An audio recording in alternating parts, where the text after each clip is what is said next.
I know you're expecting me to say it because I'm totally going to say it. Because America truly deserves what they're going to get on Thursday night. That is a super duper double helping of Bears football in prime time. And why do I say a super duper double helping of Bears football? Look at the matchup we're fucking talking about. The 1-7 Carolina Panthers and the 2-7 Chicago Bears. I know these are the Thursday night games, but we can't flex these jokers out of this spot at this point in time in the season, for Christ's sakes. Oh my God.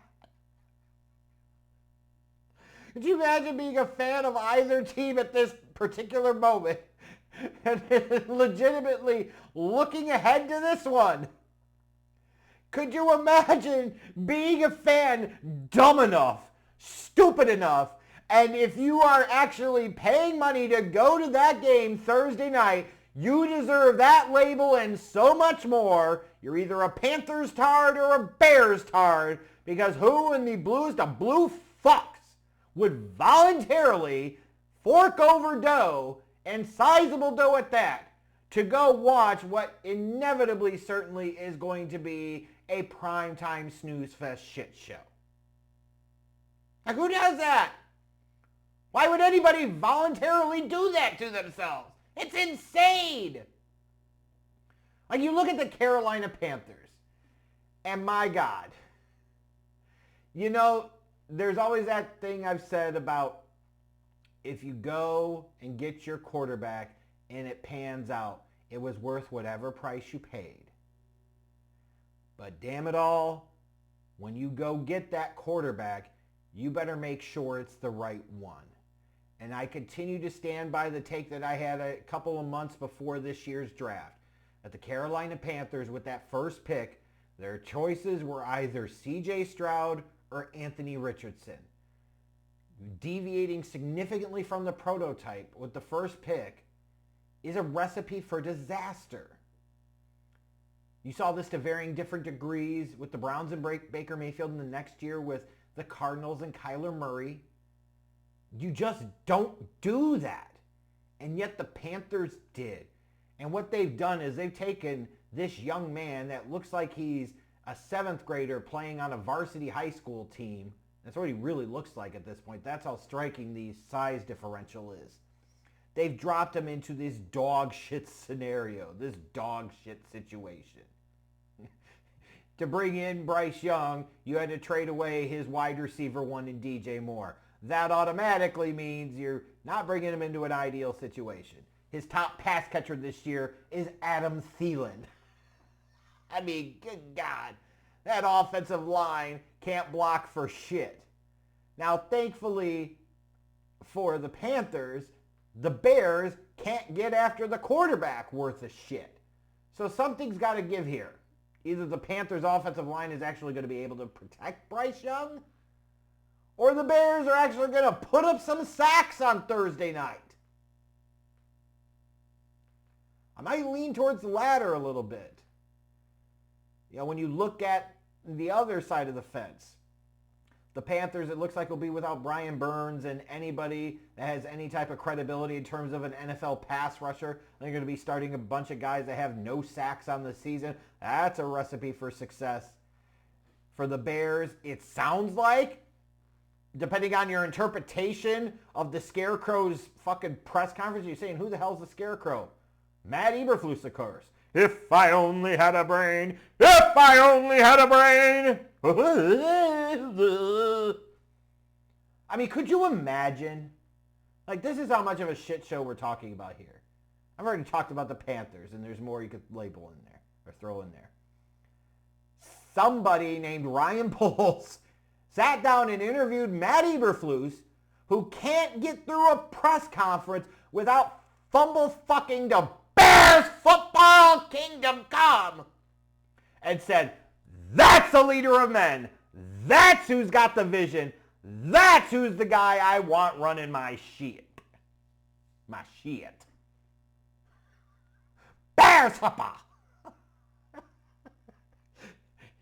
Justin Fields is doubtful, so he's not going to play. But there's a 51% chance he could suit up, but he's not going to play, but he could play. Like, what the fuck?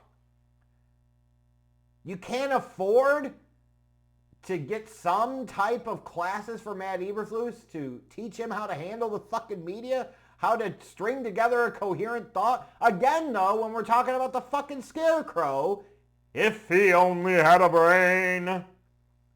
And then, of course, you've got Gutless Getsy. Put him up. Put him up. I'm the offensive coordinator. I got courage. It's going to be Deontay Foreman's revenge game. 1st and 10, halfback dive. You're going to see Bryce Young, who's playing in some respects like a late round undrafted free agent, versus Tyson Bagent, most likely, who is legitimately a rookie undrafted free agent from a Division II school.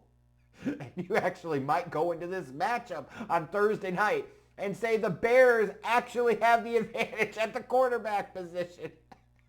I understand maybe months ago when the schedule was being made, you know, the thought process is, hey, the Panthers have Bryce Young, so you've got the top overall pick. That's bound to draw some interest. The Bears have Justin Fields. He's dynamic as a runner. Just don't ask him to throw much. But could be an exciting, intriguing matchup, and this is what they get. And again, the NFL deserves this because they continue to choose, not forced to do so. They leverage choice to put the Bears in prime time. You reap what you sow, you stupid idiots. In terms of keys to victory for this game, what are they? For the Panthers, can you keep Bryce Young upright? In terms of their offensive approach, like, are they actually going to call route combinations that give Bryce Young some options that don't rely on him having to sit there and wait in the pocket for 4 or 5 seconds? For the Bears, work the middle of the field with DJ Moore and Darnell Mooney. The Bears have this huge allergy to working the middle of the field, and I don't fucking know why. And some of you are going to say, well, Bagent threw a couple of picks over the middle of the field. Yeah, but he also hit some nice passes in the 5 to 10 yard range. Like, keep it there. Most NFL teams struggle to cover that, just like the Bears do. Fortunately for the Bears, they're playing against Elf, meaning that the best defense you can have for Bryce Young in the pocket if you're a pass rusher sometimes is just stop and put your hand straight up. You know, the Rex Grossman defense. Just put your hand up. He'll fucking find it. It'll be a batted pass. There you go. What's the spread on this game? I think it's the Bears by 3.5. You know, the most intriguing thing here for Bears fans, like the Panthers, you know, their fans are just hoping for any signs of positivity because they know they don't have their first round pick next year. They're hoping to God that the organization didn't make a massive mistake trading up and giving up what they did to get a 5'9", barely 200-pound quarterback. For the Bears fans, obviously the most exciting thing here is thinking about draft position. That's where we're at this point. And a lot of Bears fans pointing to this one and saying, oh, this has got to be a win, and that's the best thing for the team. They got to win this one. It'll hurt their own draft position a little bit, but it will further solidify the Carolina Panthers draft position.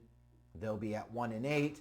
It'll put them in prime position along with the Cardinals to battle it out for the top overall pick until the Giants decide they're fully going to enter the race because they don't look like they're winning another fucking game. And, you know, I guess that's right. I'm just prepared for an absolute snoozer laugh fest tomorrow night. I'll pick the Bears to win like 20-13. I have a feeling it's going to be one of them nights. That's what you get when you put Bears football in prime time.